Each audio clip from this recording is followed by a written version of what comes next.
Hello সবাইকে, আশা করি তোমরা সবাই খুব ভালো আছো আর আমিও ভালো আছি। নতুন একটা মিনি ব্লগে সবাইকে ওয়েলকাম। তো আজকে আমি সারাদিন কি করছি ওই বাড়ি মানে শ্বশুর বাড়িতে, সেটা ভিডিওর মাধ্যমে তোমাদের সাথে শেয়ার করব। সুন্দর করে একটা কমেন্ট করো আর লাইক করতে কিন্তু ভুলবে না। তো দেখতেই পাচ্ছ সকালবেলা রোদের মধ্যে আমি আর আমার মহারাজ দুজনেই রেডি হয়ে টাট্টু করে বাজার করতে গেছিলাম। আজকে যেহেতু সানডে, তাই সানডে মানে হচ্ছে চিকেন একটা ভাব, তাই চিকেন আনতে গেছিলাম। এত পরিমাণে রোদ না, উফ মনে হচ্ছে নিজেই রোস্ট হয়ে গেলাম।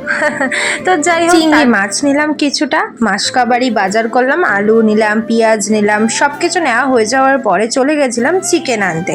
যারা কসবা হালধু চেনো তারা এই দোকানটা চিনবে আশা করি। আমরা নিয়ে হচ্ছে মজুমদার হাইজেনিক চিকেন, খুব ভালো এখানকার মাংসটা। আমি প্রমোট করলাম না, মানে ভালো তাই বললাম আর কি।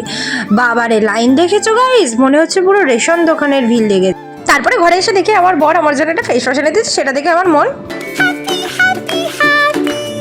তাই সঙ্গে সঙ্গে স্নান করে নিয়ে চলে এলাম। আয়না দেখতে দেখতে ভাবছিলাম যে কতদিন হয়ে গেল নিজের কেয়ার করা হয়নি, তাই এবারে লেগে পড়লাম কেয়ার করতে। তারপরে একটু পাউডার মাখলাম, তারপরে একটু জল খেলাম, তারপরে আবার একটু ক্রিম মাখলাম। তো তোমরা যদি আমার স্কিন কেয়ারের রুটিন চাও অবশ্যই জানিও। আর এখানে আমার পায়ে হচ্ছে একটা ফোস্কার দাগ পড়েছিল, সেই দাগটা ওঠানোর জন্য একটা ক্রিম ইউজ করেছি। তো তারপরে আমি একটা ক্রিম মাখলাম, ময়শ্চারাইজার, তারপরে মাখলাম সানস্ক্রিন, যেটা খুব ম্যান্ডেটারি বিকজ এখন সান আমাদেরকে ড্যামেজ করে দিচ্ছে। তো গাইস কিছু মনে করো না, এটা একদম শেষের পথে, তাই জন্য চেপে চুপে বার করতে গিয়ে এরকম সারা গায়ে ছড়িয়ে গেছে। বাঙালি মানে চেপে চুপে বার করলে যতটা পাওয়া যায় সেইটাই। আমরা বাঙালি বস, আমরা যতক্ষণ না কেটে কুটে বার করে পুরোটা ফিনিশ করতে পারছি ততক্ষণ ওটা ফেলবো না। তারপরে একটু জানলার সামনে বসে বসে একটু আবহাওয়া উপভোগ করলাম। তারপরে দেখলাম যে গরম গরম চিকেনের গন্ধ পাচ্ছি, তাই জন্য একটু দেখতে গেলাম। গেছে মামনি চিকেনও বসিয়ে দিয়েছে। তারপরে আমরা সবাই মিলে এক টেবিলে লাঞ্চ করতে বসে পড়েছিলাম। এখানে হচ্ছে কুলেখাড়া, তোমরা কে কে খাও আমাকে কমেন্ট করো, আমার একদম ভালো লাগে না, তাই একটু তরকারি করে দিয়েছে। আমার সেদ্ধ খেতে আমি একদম পারি না, তাই জন্য তরকারি করে দিয়েছে, সেটা খাই। আর চিকেন নিয়ে বসে পড়েছিলাম, 2 পিস চিকেন নিয়ে 2 পিস আলু নিয়ে। আমার তো হেভি লেগেছিল চিকেনটা, ঝাল ঝাল লাল লাল, যেহেতু আমি ঝাল খেতে খুব ভালোবাসি। তারপরে বিকেল হতে না হতেই আমরা চলে গেছিলাম হচ্ছে গড়িয়াহাট, যেখানে হচ্ছে মেয়েদের হাজার এক রকমের শপিংয়ের জিনিস পাওয়া যায়। তো আমরা চলে গেছিলাম। তো আমি একটা জামা কিনতে গেছিলাম, কট সেট, সেটা কেনা হয়ে গেছে। তোমাদের নেক্সট ভিডিওতে আমি দেখাবো ওটা পরে। তো তারপর 7টা না বাজতেই পেটে চুচু ডাকছিল, ইঁদুর দৌড়াচ্ছিল মনে হচ্ছিল, এতটাই পরিমাণে খিদে পেয়ে গেছে আমার ফাস্টফুডের গন্ধে। তারপরে বেডুইনে ঢুকেছিলাম, বেডুইনে ঢুকে ফ্রাইড রাইস আর চিলি চিকেন একটা কম্বো নিয়েছিলাম, যেটা 90 টাকা প্রাইস।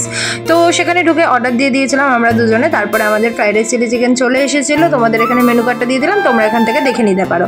তো তারপর ফ্রাইড রাইস চিলি চিকেনটা খেলাম, যেটা খুবই ডেলিশিয়াস ছিল, খুবই ভালো লেগেছে আমাদের দুজনের। আমরা যখনই গড়িয়াহাটে যাই ম্যাক্সিমাম টাইমে বেদুইনের রোল আর এই ফ্রাইড রাইস চিলি চিকেন কম্বোটাই ট্রাই করি, খুব ভালো লাগে আমাদের। তো তারপরে আমরা একটু নবপল্লীর কর্নারে গেছিলাম টাকা ফেলার জন্য, আমার না বাবাইয়ের। তো তারপরে হচ্ছে ক্যাম্পা খাওয়াচ্ছিল আমাকে, দেখেছো দেখেছো দেখেছো, আমাকে খাওয়ায় কম আর ও খায় বেশি। কোল্ড ড্রিঙ্কস না, তাই খাওয়া দাওয়ার পর ওর কোল্ড ড্রিঙ্কস লাগবেই লাগবে ম্যান্ডেটরি, আর সেটার নাম হচ্ছে ক্যাম্পা।